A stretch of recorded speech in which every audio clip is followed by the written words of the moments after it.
పరవాడ మండలంలో తాడి గ్రామం తీవ్రమైన కాలుష్య కోరల్లో చిక్కుని ఉంది. గ్రామాన్ని తరలించండి మహాప్రభు అని అనేక దఫాలుగా అనేక పోరాటాలు నిర్వహించాం. గ్రామాన్ని తరలించడానికి ఏ ప్రభుత్వం కూడా చర్యలు చేపట్టలేదు. గతంలో జగన్మోహన్ రెడ్డి ప్రభుత్వం హామీ ఇచ్చింది. ఆ ప్రభుత్వ కాలం కాస్త పుణ్యకాలం కాస్త గడిచిపోయినట్లుగా ఆ ప్రభుత్వమే పోయింది.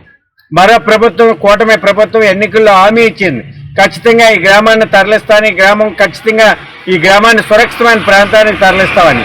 గాఢమైనటువంటి వాసనలు, తీవ్రమైనటువంటి కాలుష్య కోరల్లో చిక్కుని గర్భాలు విచ్ఛిన్నం అవుతున్నాయి. ప్రజలు తీవ్రమైనటువంటి ఇబ్బందులకు ఎదుర్కొంటా ఉన్నారు.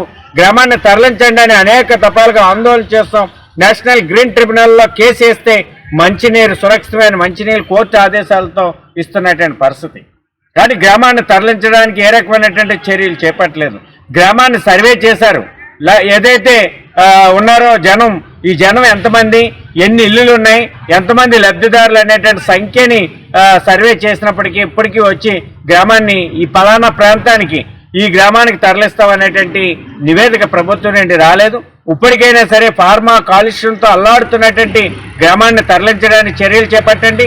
చంద్రబాబు నాయుడు గారు అనకాపల్లి పర్యటన సందర్భంగా దీని మీద స్పష్టమైనటువంటి ప్రకటన ఇవ్వండి. ఈ గ్రామాన్ని తరలిస్తాననేసి చంద్రబాబు నాయుడు హామీ ఇచ్చారు.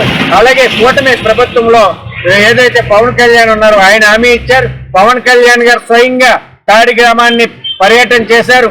గ్రామంలో చాలా తీవ్రమైన కాలుష్యం ఉంది, గ్రామాన్ని నేనొస్తే తరలిస్తానని హామీ ఇచ్చారు. మరి పవన్ కళ్యాణ్ గారు కానీ చంద్రబాబు నాయుడు గారు కానీ వీళ్ళిద్దరూ కూడా వెంటనే స్పందించి వెంటనే సమావేశం ఏర్పాటు చేసి గ్రామాన్ని సురక్షితమైన ప్రాంతానికి తరలించడానికి చర్యలు చేపట్టండి. లేని పక్షంలో ప్రజా ఆగ్రహాన్ని ఎదుర్కోవాల్సినటువంటి పరిస్థితి వస్తుందని ఈరోజు ఈ ఆందోళన కార్యక్రమం చేపట్టామనేటువంటిది ప్రభుత్వం దృష్టికి తీసుకెళ్తా ఉన్నాం.